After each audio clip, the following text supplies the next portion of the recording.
These are the World Islands in Dubai, with every island representing a different country. What if we take the borders and mimic the sites of World War I? How would that war look like? If you're going to say that Germany and the Central Powers have no chance, I would argue against that, as this war would happen in a whole different way. We would keep the international relations of these countries, but change how the war is fought very creatively. This is because in this scenario, the war may not even start in the same way as it did historically, as Serbia doesn't exist on this map. This is the source I have been using. You can also zoom on Google Maps and see the names of most of these islands for yourselves.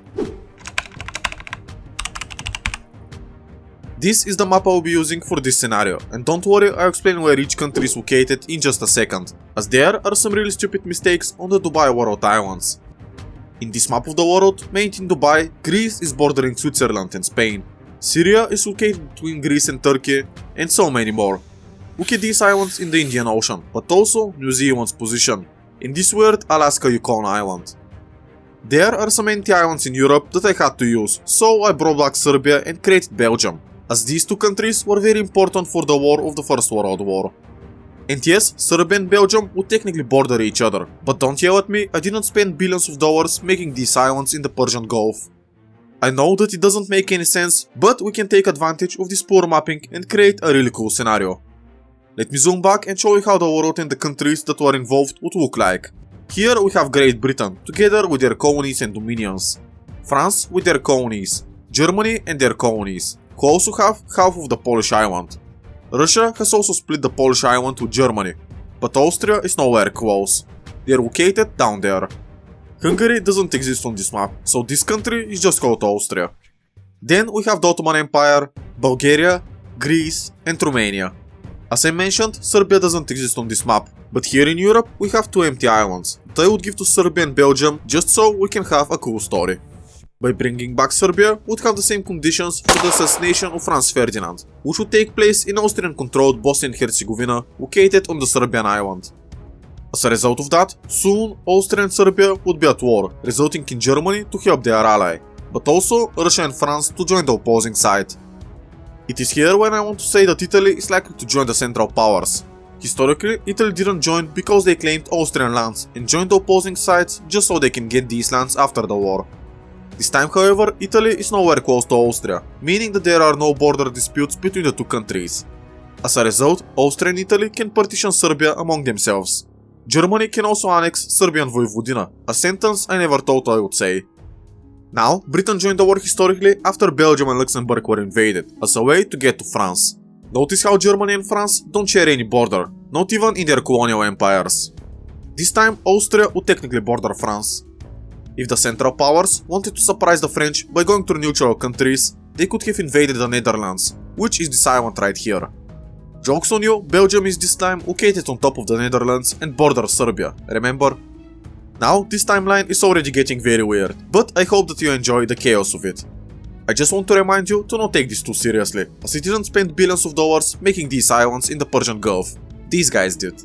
Pretty soon, I would say that Serbia would capitulate in this scenario, considering that they were fighting on 3 fronts. This can also become a 4-front war for Serbia if Bulgaria decides to join the Central Powers, as they would have claims over Northern Macedonia, located in southeastern Serbia. But wait, if Bulgaria wants North Macedonia from Serbia, then technically Bulgaria or Austria would be South Macedonia. By that time, Britain wouldn't be in the war, as they historically joined when Germany attacked Belgium so they can bypass the French defenses on their shared border. This time there is no shared border except in Austria, and if the Central Powers wanted to bypass it, they would have to go through the neutral Netherlands, not neutral Belgium. Now, maybe Britain would still join this war as they would want to protect a neutral country, but this is not guaranteed.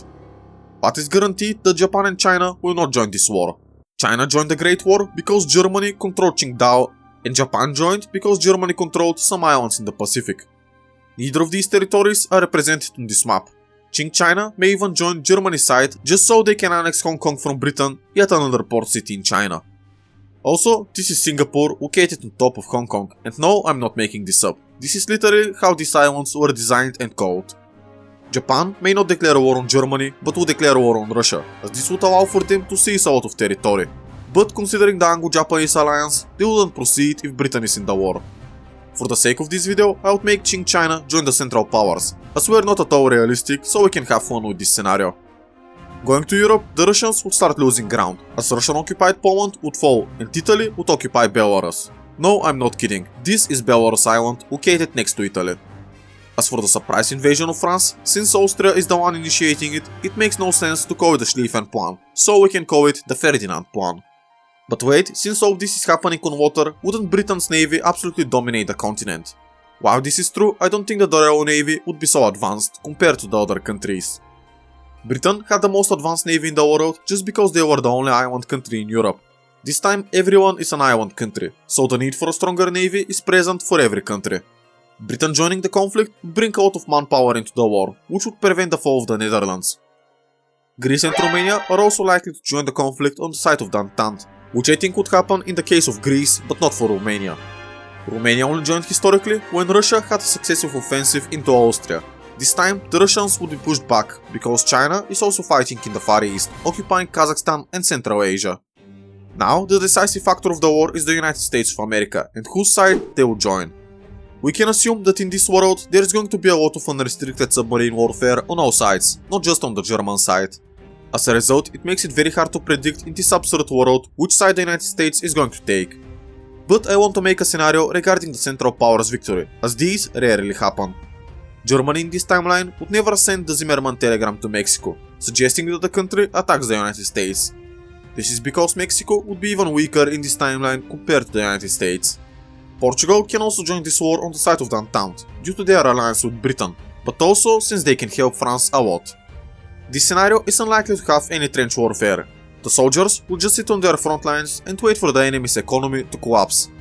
Anyways, I would have Russia suffer a communist revolution, as Germany would send Lenin into Finland, who would try to make peace with Germany and make Russia drop out of the war. As a result, we would have a similar treaty as the one in Brest-Litovsk we had historically. This we can assume would be successful, so Russia would concede land to China, Finland, the Ottoman Empire and Italy. As for the United States, they would be opening another front in North America. The British may realize the hopelessness of the situation just now. The United Kingdom entered the war just so they can protect the Netherlands, and now they would be losing Canada as a result of that. I would have a revolution in Britain, which would sign peace, losing Canada, Hong Kong and Singapore, but would annex the Dutch possession in the Caribbean and also Indonesia. France only joined this war because Russia insisted to protect Serbia, so the French determination to continue the war after Serbia and Russia have capitulated would take a drastic hit. Also, Britain would sign a separate peace treaty and leave the war, which would be unacceptable for the French. As a result, I would say that France would also have to drop out of the war, as there would be no point in continuing it anymore. Historically, Germany and France were rivals, but in this scenario, they don't even border each other. They are two countries away from doing that. So let me introduce you the peace treaty, where Serbia would be partitioned by all of their neighbors. Since the Netherlands were defeated and lost their colonies, the only logical thing to do to save the country is to give their entire territory to Belgium, which I'm sure wouldn't upset possible history. Now, you may ask, why does Belgium get free land? Well, I think that there are some other issues in this scenario, more important than this one. I just want to make a really fun scenario. Finally, France would be stripped of some of their colonies, with Algeria becoming an Austrian protectorate. Very cursed, I know. I want to challenge you to a game of rock paper scissors, so pick one of these options on the screen and let's see if you win. Good luck and I hope to see you there.